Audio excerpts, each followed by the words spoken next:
लेकिन ननकू वही था, एक मजबूत मकान की छत पर वो बैठा हुआ सब कुछ देख रहा था। अब लेकिन कहा ये भी बात थी कि वो गांव तो रामनगर था, लेकिन क्या था उसके जो आसपास के गांव थे वो किसी रावण के गांव से कम नहीं थे। हेलो दोस्तों, एक नई और ताज़ा कहानी में आपका स्वागत है। अब नंबर इसलिए बताना बंद कर दिया क्योंकि कहानियां मैं नंबर से नहीं, मन से चलेंगी। नो नंबर, बस रिपीटिशन ऑफ द मन। अभी आपने शीर्षक पढ़ा कि चोर कैसे रक्षक हो सकते हैं भाई। ऐसा कोई राजनेता तो है नहीं कि रक्षक बन जाएंगे। इस कहानी को मैं इस कहानी द्वारा शुरू करता हूँ। बहुत समय पहले रामनगर नाम के किसी गांव में बहुत ही खुशहाल, बहुत ही सुखी, संपन्न, धनवान, बहुत बढ़िया गांव था। सभी लोग संपन्न थे, सभी लोग के पास धन भी था, मन भी था, और बाहर से कमा भी रहे थे। अध्यापक भी अच्छे थे, शास्त्र भी अच्छा था, सब कुछ उनके यहाँ, सब कुछ व्यवस्था, बहुत बढ़िया व्यवस्था थी। नदी भी थी, एक नदी थी जो आर्क शेप में लेकर ऐसे बहती थी। हालांकि मेरा जो खुद का ओरिजिनल गांव है वहां भी गंगा नदी है, तो मैं भी समझ सकता हूँ कि गांव, इस तरह के गांव कितने अच्छे होते हैं। अब लेकिन कहा ये भी बात थी कि वो गांव तो रामनगर था, लेकिन क्या था उसके जो आसपास के गांव थे वो किसी रावण के गांव से कम नहीं थे। मतलब कहने का मतलब है था कि वहां के जो लोग थे वो ऐसे ही रावण की तरह हर बात में चोरी, हर बात में कुछ ना कुछ बदमाशी, डकैती, कुछ ना कुछ किया करते थे। लेकिन रामनगर वालों को ज्यादा बिगाड़ नहीं पाते थे। शायद कोई शक्ति रही होगी उनके साथ, वो उनका कुछ बिगाड़ नहीं पाते थे। इसी बीच में क्या था, जो आसपास के गांव थे उसी में से किसी गांव में एक ननकू नाम का एक चोर था। हालांकि उसका असली नाम नीलाभ तिवारी था, करके नाम था। लेकिन वक्त के अनुसार से लोगों ने नाम बिगाड़ने में लोगों को कितना समय लगता है। नीलाभ से नाम बदल कर उसका ननकू रख दिया। अब जिस परिवेश में था उस परिवेश में लोग चोरी, डकैती, किसी का घर में कूद जाना, यही सब करता रहता था। उसको लगा यार आसपास के गांव में तो कुछ पैसा है नहीं, ये रामनगर में ही पैसा है। अब यहीं पर कुछ कोशिश किया जाए। मतलब कोशिश उसने सोचा कि चलो ठीक है, कोशिश तो करना है, लेकिन रामनगर में कुछ किसी की कोशिश तो सफल नहीं हो पा रही है। उसने कहा चलो एक बार प्रयास करते हैं। आगे रावण ने भी सीता जी का हरण तो छल करके किया था, तो हम भी छल करते हैं। उसने भी एकदम साधु का वेश धर लिया और पहुंच गया, लगभग लगभग साधु की तरह। मतलब ऐसा नहीं कि दाढ़ी वाड़ी बढ़ाई नहीं थी, एक नौजवान साधु का वेश धर के गया वो। पहचान तो सभी लोग रहे थे, लेकिन उसने कहा कि भाई देखो, मैं उस गांव में रहते रहते तंग आ चुका हूँ, मुझे रामनगर में ले लो, मैं यहाँ साधु बनकर रहना चाहता हूँ। रामनगर के लोग भोले भाले बोले ठीक है भाई, रहो यहीं पे। रहने लगा और रहते रहते लोगों की मदद करने लगा। मदद करता रहा, धीरे कुछ ना कुछ मदद करता रहा। तो लोगों को वो भी उस पर भरोसा हो गया। हाँ भाई चलो ठीक है। वो वापस ननकू से नीलाभ की तरफ होता जा रहा था, बनता जा रहा था। लोगों को लगा यार चला, चलो अच्छा आदमी है। ये उसके मन में तो था कि किसी तरह से गांव वालों को लूटा जाए। क्या हुआ, जब एक साल बीत गया तो बारिश का मौसम आया। बारिश का मौसम आया तो उसको एक उपाय आया कि चलो एक काम कर सकते हैं।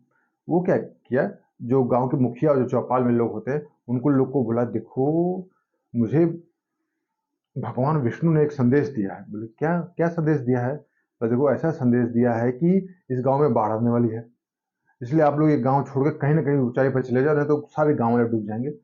बोले यार हम लोग यहाँ तो हजारों वर्षों से हमारे पूर्वज रहे, आज तक तो कुछ नहीं हुआ। तो उसने कहा कि आज तक तो किसी को सपना भी नहीं आया गांव को बाढ़ में डूबने का। आप लोग एक बार जाकर तो देखो।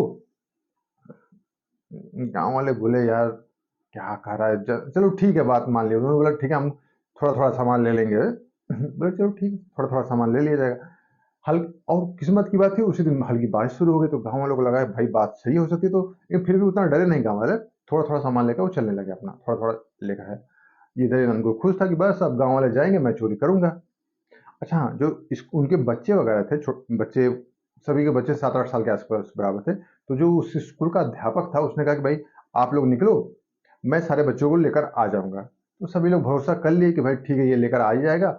हल्की बारिश हो ही रही है। अभी सब लोग ऊंचे ऊंचे टीले पर तो चले गए।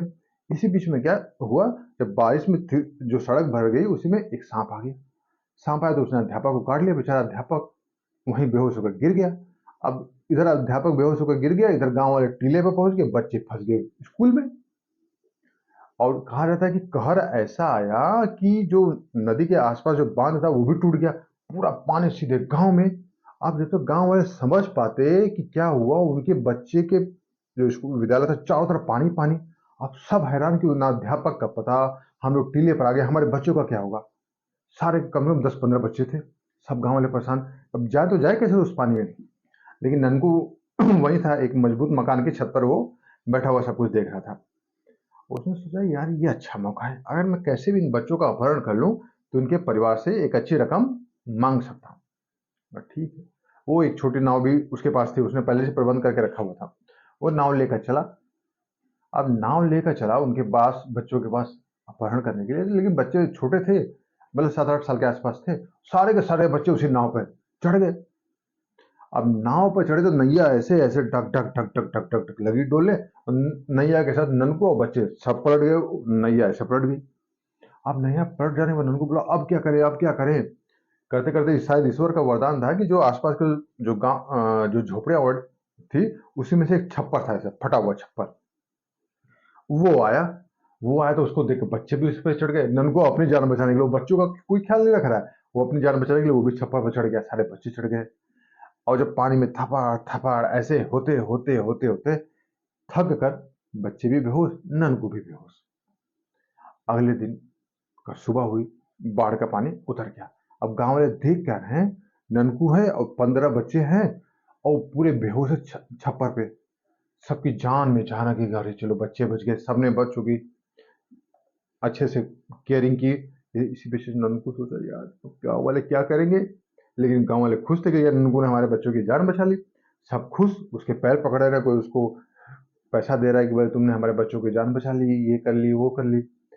अब कुछ दिनों बाद गाँव वालों ने उसकी इतनी बड़ी विशाल मूर्ति बनाई, कम से कम 15 से 16 फीट की विशाल, बांस से बनाया, पत्थर से नहीं, बांस से बनाया। बोला ये हमारा ननकू आज से नीलाभ हमारा है। एक तरह से कहिए उसको देवता मान लिया गया, जीवित देवता मान लिया गया। और उसके बाद उसको जो वहाँ का जो मंदिर का पुजारी था, उस पुजारी का स्थान दे दिया गया। बोला कि आज से तुम यहाँ की पुजारी, और तुम यहाँ से पुजारी ही नहीं केवल गांव के रक्षक भी रहोगे। बेचारा उनको बोला यार मैं तो यहाँ चोरी करने आता था, रक्षक भी बना दिए, मंदिर का पुजारी भी बना दिए, मैं कहाँ फंस गया। तो कहानी गई वन में, सोचो अपने मन में। जरूरी नहीं कि हर बार चोर चोरी करने आएगा, जरूरी थोड़ी ना है जी। तो कभी कभी रक्षक भी बन जाते हैं। ऐसे एक मैं कहानी बताऊंगा, जब एक स्वतंत्रता सेनानी गया था तो कुछ और करने, और कहां से कहां पहुंच गया। तो कहानी गई वन में, सोचो अपने मन में। कल मैं फिर एक नई और ताजा कहानी लेकर आऊंगा। Signing off, bye.